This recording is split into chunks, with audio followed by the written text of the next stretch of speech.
ప్రేక్షకులకి నమస్కారం. పల్మనాలజీ కార్యక్రమానికి స్వాగతం. ఈ రోజుల్లో అనేక మంది ఆయాసం పిల్లికూతులతో బాధపడుతూ ఉన్నారు. మరి ఆయాసం పిల్లికూతులు ఎందుకు వస్తాయి? ఆయాసం పిల్లికూతులు ఉన్నంత మాత్రాన ఆస్తమాగా పరిగణించవచ్చా? ఈ సమస్యకు ఎలాంటి ట్రీట్మెంట్ విధానాలు అందుబాటులో ఉన్నాయి? ఈ విషయాల గురించి వివరించడానికి ఈరోజు మనతో ఉన్నారు ప్రముఖ senior pulmonologist doctor Shyam Sundarraju గారు. వారిని అడిగి మరిన్ని వివరాలు తెలుసుకుందాం. నమస్కారం డాక్టర్ గారు. నమస్కారం డాక్టర్ గారు, చాలామందిలో మనం ఆయాసం పిల్లికూతులు చూస్తూ ఉంటాం. మరి పిల్లికూతులు ఆయాసం కనుక ఉన్నట్లయితే ఆస్తమాగానే చెప్పుకోవచ్చు అంటారా? చాలామంది పేషెంట్స్లో పిల్లికూత రావటం కానీ ఆయాసం రావటం కానీ ఈ లక్షణాలు ఉండగానే ఇది ఆస్తమానే అని అనుకుంటారు. అయితే ఈ లక్షణాలు ఉండే వాళ్ళందరికీ కూడాను ఆస్తమా ఉన్నట్లుగా మనం చెప్పుకోలేమన్నమాట. ఎందుకంటే శ్వాసకోశ వ్యాధుల్లో ఎన్నో జబ్బులు ఉన్నాయి.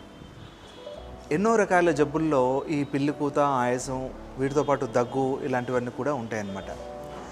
కాబట్టి ఏంటంటే పిల్లికూత ఆయాసం ఉన్న జబ్బులన్నీ ఆస్తమా కాదు, దానిలో వేరే వేరే జబ్బులు ఉన్నాయి. కాబట్టి మనం ప్రతి పేషెంట్ని కూడాను డీటెయిల్గా మనం స్టడీ చేసి వాళ్ళకుండే ఈ లక్షణాలు ఆస్తమాకు సంబంధించిందా లేక వేరే ఇతర ఏదైనా జబ్బుకు సంబంధించిందా అనే విషయాలను మనం బాగా గుర్తించాలన్నమాట.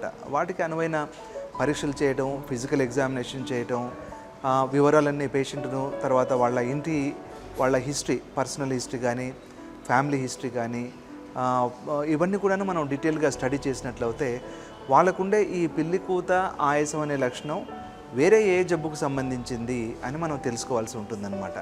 సో అలాగా మనం క్రిటికల్ వ్యూతో చూసినట్లయితే ఈ ఆస్తమా అనుకున్న మెజారిటీ జబ్బులు కూడా ఆస్తమా కాకుండా వేరే జబ్బులుగా తేలుతూ ఉంటాయన్నమాట. ఎందుకంటే ఒకసారి మనం ఆస్తమా అని అనుకుంటే చాలామంది అదొక ఆందోళనకు గురవుతూ ఉంటారు. అది ఒక్క రోజుతో పోయేది కాదు, చాలా రోజులు, వారాలు, నెలలు, సంవత్సరాలు కూడా మందులు వాడాల్సి ఉంటుందేమోనని చాలామంది అనుకుంటుంటారు కూడా. కాబట్టి ఏంటంటే ఒకసారి మనం ఆ డయాగ్నోసిస్ కన్ఫర్మ్ చేసి ఆస్తమా అని చెప్పామనంటే అది కొంచెం మెంటల్గా కూడాను స్ట్రెస్, స్ట్రెయిన్ ఉంటుంది. కాబట్టి చాలా జాగ్రత్తగా వీళ్ళకి ఉందా లేదా, ఇలాంటి లక్షణాలే ఉండే వేరే జబ్బులు కూడా ఉంటాయి. కాబట్టి ఎవరు కూడా ఆ పొరపాటున ఆస్తమా అనుకోకుండా ఆ వేరే జబ్బులు ఏమిటి అనేది మాత్రం క్షుణ్ణంగా తెలుసుకొని వాటికి ట్రీట్మెంట్ తీసుకుంటే ఆ మిగతా జబ్బులు చాలా మటుకు తగ్గిపోయేవే ఉంటాయి. ఈ పిల్లికూత ఆస్తమా ఉండే ఎన్నో జబ్బులు అవన్నీ కూడాను టెంపరీగా కొన్ని రోజులు లేదా కొన్ని వారాల పాటున ఉండి అవి తగ్గిపోయేవిగా ఉంటాయన్నమాట. కానీ వాటిని గుర్తించి వాటికి కరెక్ట్గా స్పెసిఫిక్ ట్రీట్మెంట్ మనం కరెక్ట్గా వాడుకున్నట్లయితే జబ్బు పూర్తిగా తగ్గిపోతుంది. అంటే డాక్టర్ గారు, మీరు అన్నట్లుగానే ఎలాంటి జబ్బుల్లో మనం పిల్లికూతులు ఆయాసం చూడొచ్చు అంటారు? అయితే దీంట్లో వయసును బట్టి కూడా మనకు ఈ పిల్లికూత ఆయాసం అనే లక్షణాలు డిఫరెంట్గా కొంతమంది చిన్నపిల్లలు చూస్తూ ఉంటాం. అయితే చిన్నపిల్లల్లో మనం చూసేసరికి వాళ్ళకి మామూలుగా వచ్చే వైరల్ ఇన్ఫెక్షన్స్, పిల్లల్లో చాలా మటుకు ఇన్ఫెక్షన్స్ కామన్. చెప్పాలంటే ఈ రెస్పిరేటరీ ట్రాక్ట్ ఇన్ఫెక్షన్స్ ఒకటి, అలాగే గ్యాస్ట్రోఎంటరైటిస్ అనేవి, ఇవి రెండు చాలా ప్రధాన కారణమైన ఇన్ఫెక్షన్స్ అనమాట చిన్నపిల్లల్లో. అవి పుట్టినప్పటి నుంచి 12 ఏళ్ల వయసు వరకు కూడా ఇవి ఫ్రీక్వెంట్గా వస్తాయి, పెద్దవాళ్ళల్లో కంటే పిల్లల్లో. అలాగే ఫ్రీక్వెన్సీ రావటం, అవి సివియర్గా మారటం కూడా జరుగుతూ ఉంటుంది. సో ఈ రెస్పిరేటరీ ట్రాక్ట్ ఇన్ఫెక్షన్స్ అది మామూలుగా కామన్ కోల్డే ఉండొచ్చు, లేదా ఫ్యారింజైటిసే ఉండొచ్చు, లేదా బ్రాంకైటిసే ఉండొచ్చు. ఇలాంటివన్నీ కూడాను రాను కొన్ని పిల్లికూత మాదిరిగా మనం ఫిజికల్ ఎగ్జామినేషన్ చేసినప్పుడు కానీ, లేదా ఈ పిల్లలు అలాంటి జబ్బులు ఉన్నప్పుడు పడుకున్నప్పుడు రాత్రిపూట వాళ్ళకి ఛాతీల గుండా ఈ పిల్లికూత ఆయాసం రావటం అనేది తల్లిదండ్రులు గమనిస్తూ ఉంటారనమాట. సో ఆ సౌండ్స్ వచ్చేసరికి మరి ఇది ఆస్తమా కిందకి మారుతుందేమో అన్న ఆందోళన వస్తుంది. అయితే చిన్నపిల్లల్లో ఈ శ్వాసనాళాలు చాలా సన్నగా ఉంటాయి. అయితే అవి ఈజీగా క్లోజ్ అయిపోతాయి కూడాను. కొద్దిపాటి సీక్రెషన్స్ ఫ్లెమ్ లోపల జమ అవుతే అవి వెంటనే మూసుకుపోతాయి అన్నమాట. సో ఆ మూసుకుపోవడం మూలాన లేదా ఇన్ఫ్లమేషన్ మూలాన ఆ సీక్రెషన్స్ అక్కడ ఉండి అడ్డుకొని ఆయాసం రావటం, పిల్లికూత రావటం అంటూ గాలి లోపలికి వెళ్తూ వస్తున్నప్పుడు జరుగుతూ ఉంటుంది. సో అవి ఇన్ఫెక్షన్స్ నిజంగా చెప్పాలంటే అవి మామూలు సాధారణమైన వైరల్ ఇన్ఫెక్షన్సే ఉండొచ్చు. కాకపోతే ఆ వైరల్ ఇన్ఫెక్షన్ అనేది ఒక వారం 10 రోజుల పాటుగా ఉంటుంది.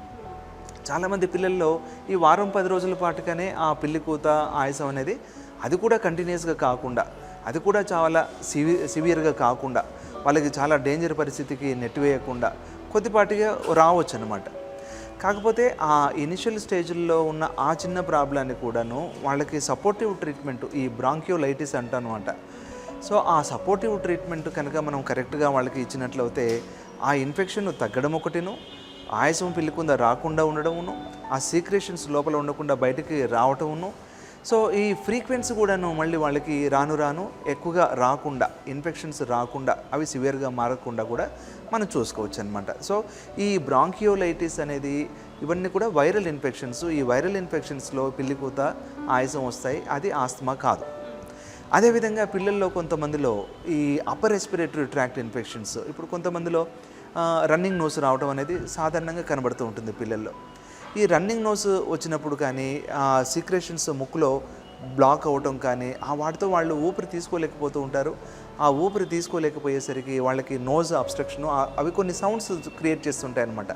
కొంతమందిలో బబ్లింగ్ సౌండ్స్ ఉంటాయి. ఆ సీక్రెషన్స్ గుండా ఈ ఎయిర్ లోపలికి వెళ్ళి రావాల్సి ఉంటుంది.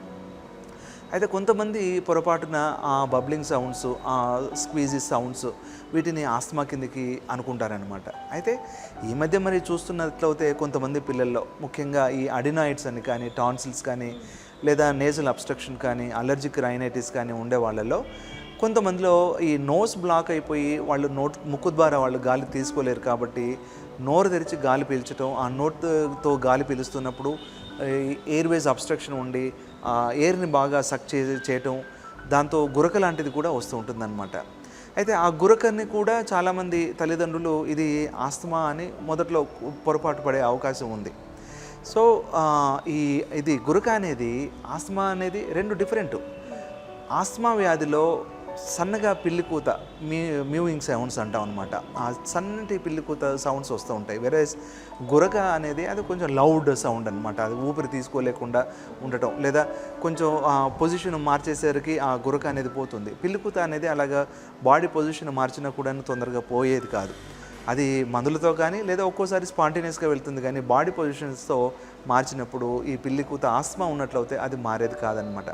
సో బాడీ పొజిషన్స్తో మారుతూ ఉన్నప్పుడు ఉండే పిల్లికూత, అలాగే నేజల్ సీక్రెషన్స్ ఏమైనా ఉన్నప్పుడు సౌండ్స్ వచ్చేవి, అలాంటి పిల్లికూత, ఇవన్నీ కూడాను ఆస్తమా కాదు. ఇవి మామూలు అప్పర్ రెస్పిరేటరీ ఇన్ఫెక్షన్ లేదా స్నోరింగ్కి సంబంధించిన ప్రాబ్లమ్స్ అనమాట. పల్మనాలజీ కార్యక్రమంలో చిన్న విరామం.